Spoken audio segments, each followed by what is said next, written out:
my channel. My name is Christina and I am the creator and maker behind Rose Board Designs, an online shop where I make wood signs, home decor, and other laser cut and engraved goods. But today I'm going to be giving you a step-by-step tutorial on how I make these custom handwritten recipe cutting boards. Now these recipe cutting boards are my best seller during the holiday season. As you can see, it takes a one-of-a-kind handwritten recipe, maybe written by your mom or grandma, and turns it into a beautiful centerpiece for your kitchen. This is gonna make a really great gift for someone that you love in your life. I'm gonna be taking this recipe and I'm going to be turning it into this beautiful wooden cutting board. So we're gonna go through how I'm gonna edit this recipe to get rid of all of the different accents in the recipe as well as all of the lines. And then how I'm gonna use my Glowforge laser to engrave this exact handwriting onto one of these bamboo cutting boards. So let's get started. Alright, so I just finished taking a top-down photo of my image, moved it over to my iPad to make it a little bit easier for me to edit. However, you can do it from your iPhone or your iPad. All of the apps that we're gonna use are free for both. So the first thing that I'm gonna do is just edit the image. We are going to start by cropping away any part of this image that we don't really need. So let's crop away this granite countertop. It's just gonna make the editing process a little bit easier later on, and we also don't need that little accent at the bottom because we're actually gonna get rid of all of these little images as well as the lines in between. Again, it's kind of up to your own preference whether or not you want those. I do not, so we're gonna get rid of those. So next we're gonna go just into the general settings right in the Photos app again to edit it. You're just gonna mess around with the settings, the exposure, highlights, brilliance, all of that. Do what feels right to you and makes the image look a little bit better. Again, all you're looking for is for the black lettering to pop and for the background to become a little bit more white. This recipe is pretty clean, but you might get one with sauce stains or letters that are a little bit faded. So this is gonna come in handy, really make those black letters pop on the recipe. And this looks pretty good. The highlights really help to get rid of the yellow in the background. So that looks good. Let's just go ahead and save that. So the next thing that we're gonna do is open up Adobe Capture. So Adobe Capture is free to use, and this is gonna pretty much make the background yellow image disappear and pull everything as just a black image. So let's upload the recipe. And as you can see, it made everything black, which is super helpful for editing and will really help us be able to get rid of some of these black accents. Again, we just want that black and white image. So this app works really great for starting to get us there. So we're gonna use the shapes form, and there's a little toggle over here where you can mess with some of the settings. As you go down, you can see we lose some of the black images, which is nice if you're trying to get rid of that, but it will also thin out your lettering, so just be careful, and we're actually gonna keep it a little bit higher for this. And that's fine. Again, we were kind of just looking for that black and white image. So I'm gonna save this and we're gonna open it up in our next app. Now, the next app that we're gonna use is called Magic Eraser. This is also another free app. However, if you use the free version of it, you are gonna get ads, but everything that I'm gonna show you today, you can do with the free app.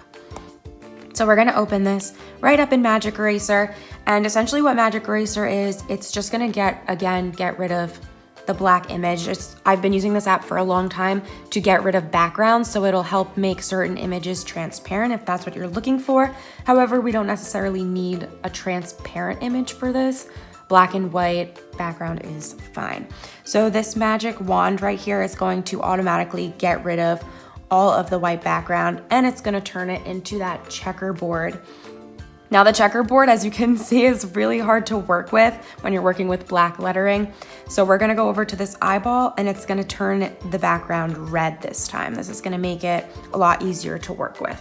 So now that background image is completely disappeared, we're gonna click on this eraser. And you can change the eraser size by this toggle on the bottom. So when we erase a black line from this, it's actually gonna turn dark red.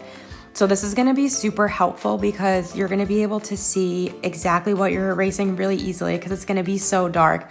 So if you accidentally erase something that you need for the recipe, you're gonna be able to see it really easily and you'll be able to catch your mistake. Again, we don't wanna compromise any of the handwriting. We want it to look exactly like this on the board. So if you do accidentally erase something, right next to the eraser, there is this little restore button. Again, it's kind of just like another marker. You can just go over what you accidentally erased so that we don't compromise that handwriting. So this step will usually take about 20 to 30 minutes. Again, it totally depends on what the handwriting looks like. I'm gonna go in and erase this large image right here, the what's cooking, as well as all of the lines. And then after that, we'll have a nice clean image.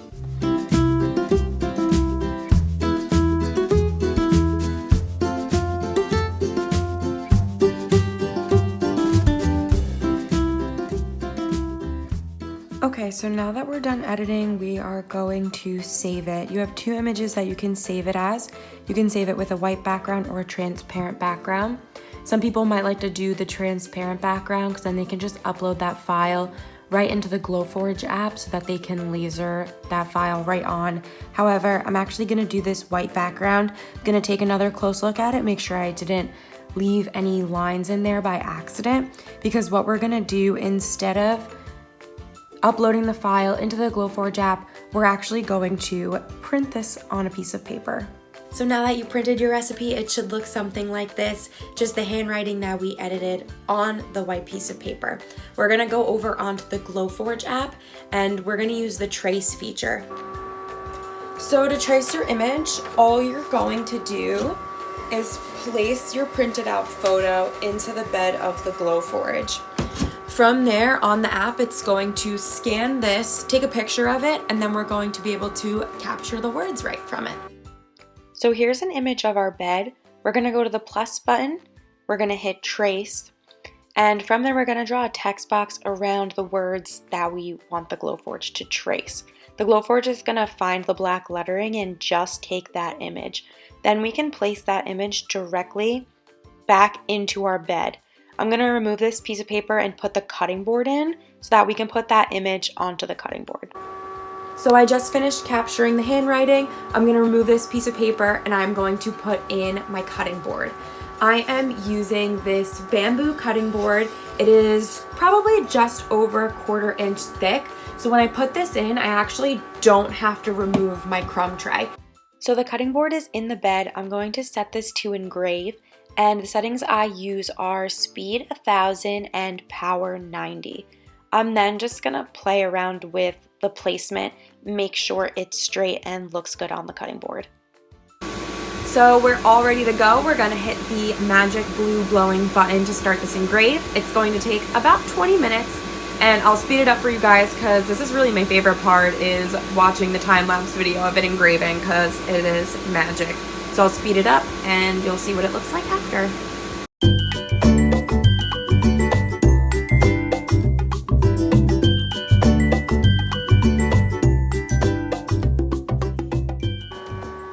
So the laser just finished engraving the board and this is what it looks like.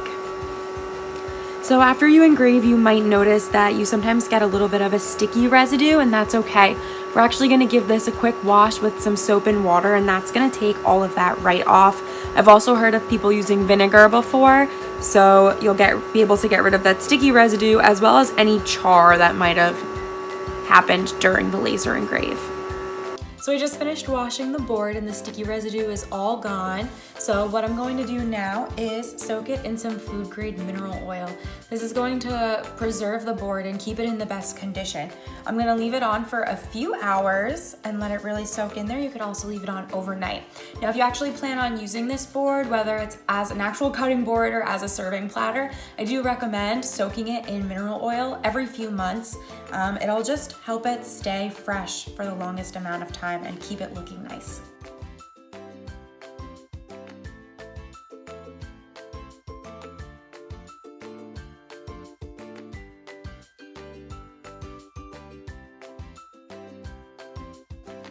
So I hope you found this tutorial helpful, and if you do have any questions, like I said, please comment them below and I'll be able to answer them for you.